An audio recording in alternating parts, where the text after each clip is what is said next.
चलिए आज मैं आप लोगों को एक इंटरेस्टिंग किस्सा सुनाता हूँ। मैं हिस्ट्री ऑनर्स का ग्रेजुएट स्टूडेंट हूँ, तो जो हिस्ट्री से पढ़ा और जो प्रेज़ेंट में स्थिति देख रहा हूँ, उससे मैं आप लोगों को एक किस्सा सुनाना चाह रहा हूँ कि अंग्रेज़ की चाल अक्सर लोगों को 100 साल बाद समझ में आती है।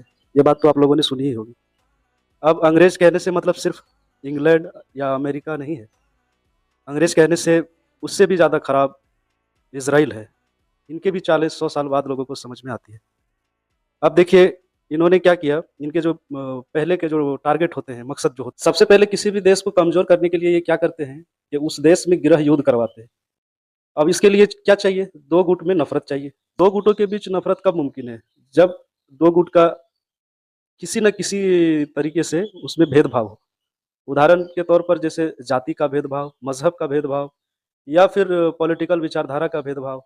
इस तरह का कोई भेदभाव अगर हो, तो सबसे पहले ये लोग इज़राइल वाले, अमेरिका वाले, इंग्लैंड वाले, ये उसको नोटिस करते हैं कि किस देश में कौन किसके खिलाफ जा सकता है और जा रहा है या क्या मूवमेंट बन रहा है।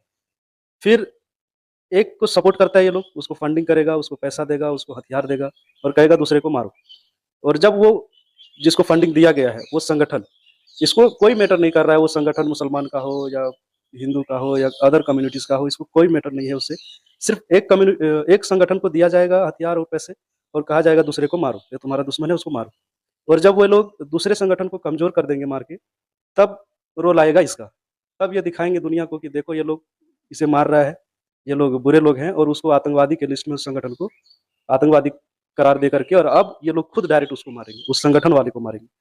तो अगर ये चीज़ आप लोगों को मज़ाक लग रहा है या सिर्फ़ सुनी-सुनाई स्टोरी लग रहा है, तो ये मज़ाक नहीं है।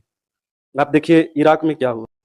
आप लोगों ने इसका उदाहरण इराक में, सीरिया में और लेबनान में, फ़िलिस्तीन में, अफ़गानिस्तान में देखा होगा कि किस तरह से वहाँ 2 गुटों के बीच लड़वाया गया और एक गुट को जो है इन्होंने हथियार दिए और दूसरे गुट को मारने के बाद जब देश कमज़ोर हुआ तब जिसको इन्होंने फंडिंग किया था जिस संगठन को, उसे आतंकवादी घोषित करके और फिर उसको इन्होंने खुद मारा।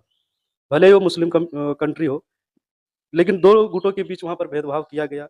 ये पॉलिटिकल विचारधारा के भेदभाव हो या किसी भी वजह से भेदभाव हो और एक गुट को समर्थन दे करके दूसरे को मरवाया।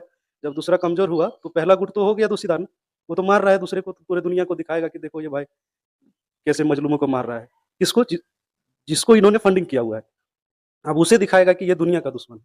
ये अपने देश के लोगों को मार सकता है तो ये दूसरों को भी मार सकता है। तो अब क्या है, ये संगठन को आतंकवादी घोषित करके इसे मारेंगे और देश में कब्ज़ा करने की कोशिश करेंगे। देश में कब्ज़ा करने का मतलब ये नहीं होता है कि वो खुद राज करेंगे, वो राज नहीं करेंगे, लेकिन हर चीज़ पर उसका कंट्रोल होगा। यही तो है असली शासक। क्योंकि आपको पता होगा कि पार्टी कोई भी जीते, सरकार किसी की भी हो, उसके पीछे कंपनी होता है, बिज़नेसमैन ही होता है जो राज करता है।